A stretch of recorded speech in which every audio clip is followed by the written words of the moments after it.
بسم الله الرحمن الرحيم. لا إله إلا الله محمد رسول الله.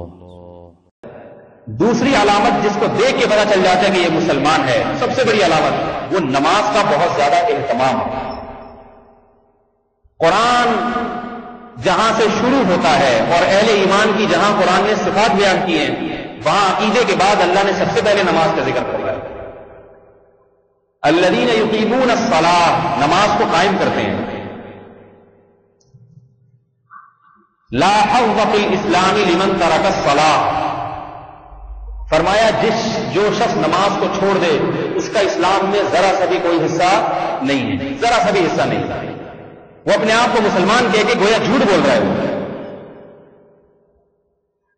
دیکھو اس کی مثال ایسے جیسے ایک بیٹا اپنے آپ کو اپنے باپ کی طرف منسوب تو کرتا ہے کہ یہ میرے والد محترم ہے، والد کو اس سے بڑا فخر ہے کہ چلو مجھے تسلیم کرتا ہے، لیکن بیٹا باپ کی ایک نہیں مانتا.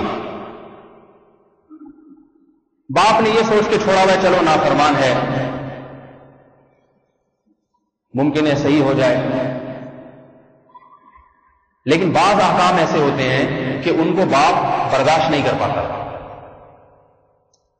باپ بیمار ہو گیا، ایسے وقت میں نالائق سے نالائق اولاد بھی باپ کو پوچھ لیتی ہے. جب باپ مرض موت ہو، نالائق بیٹے بھی آ جاتے ہیں، امریکہ سے آ جاتے ہیں، بھائی ابا تو ایسی بیماری ہے کہ شاید زندگی ان کی روح پرواز کر جائے، ورنہ کم از کم جنازے میں تو آنے کی ہر ایک کی کوشش ہوتی ہے. نافرمان اولاد کی باپ کے جنازے میں آنے کی کوشش کرتی ہے.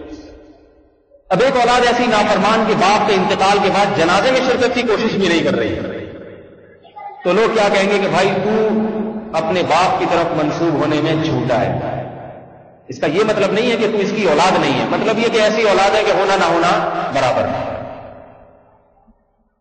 اللہ نے ہمیں بہت سارے احکامات دیے، یہ نہیں کہا کہ ان حکم کو چھوڑ دو گے تو تمہارا مجھ سے کوئی تعلق نہیں ہے، کافر ہو جاؤ گے، یہ نہیں فرمایا.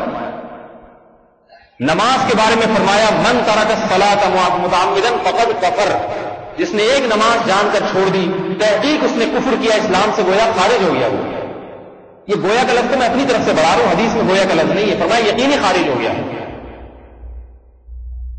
علماء نے اس میں تعویل کی ہے حدیث میں دوسرے دلائل کی وجہ سے کہ ایسا ہو گیا کہ گویا اس کا مسلمان ہونا نہ ہونا برابر ہے. یہ مطلب نہیں کہ واقعتاً غیر مسلم ہو گیا یا نکاح ٹوٹ گیا، اگرچہ بعض علماء کا مذہب یہ ہے کہ نکاح بھی ٹوٹ جاتا ہے جو ایک نماز جان کے چھوڑتا ہے. سعودی عرب کے مشہور مفتی شیخ بن باز جن کا انتقال ہو گیا، ان کا مذہب یہی تھا، اور یہ مذہب انہوں نے امام احمد ابن حنبل رحمہ اللہ تعالی سے لیا ہے.